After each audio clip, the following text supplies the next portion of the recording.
квартал и да се молим и вярвам, Господ е в контрол. Святи и всемогъщи Христос, благословен да е Твоето име, издигнато да е Твоето име, Господи, вечни Спасителю. Да бъдеш издигнат, Господи, ние вярваме в това, което Ти казваш, вечни. Ние вярваме, че Ти си Господ, който си вечен и съществуваш, Боже мой.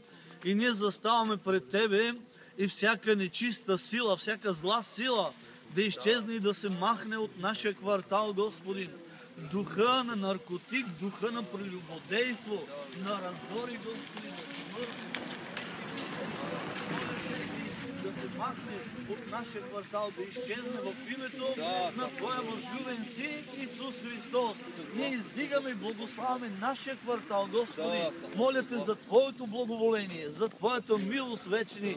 Ти казваш, Господи, да излизаме и да искаме милост от Тебе и Ти ще показваш милостта си. Боже мой, в името на Твоя възлюбен Син Исус Христос, Боже мой, всяка зла сила, всяка тъмна сила, атаките на дявола, Господи, да бъдат разрушени в името на Христос, който е Господ. И Те моля, благослови нашия квартал. Дай единство, дай мир, Господи, дай разбирателство вечни в името на Христос, Създателю на славата.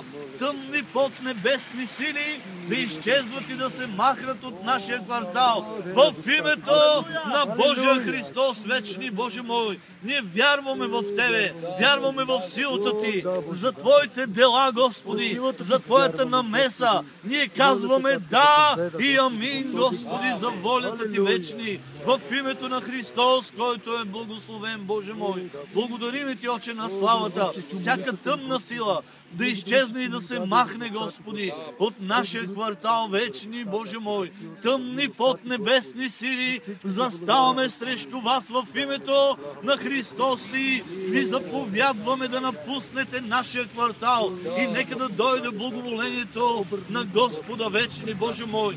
Моля Те, докосни нашия квартал, нека нашия квартал да дойде на покаяние в името на Христос. Докосни ги, Господи, по Твоя начин и ги доведи при себе си в името на Христос, който е Спасител вечни, Боже мой. Казваме за спасението на нашия квартал. Да и амин, Господи, Боже мой. Отдаваме Ти слава на Твоето свято.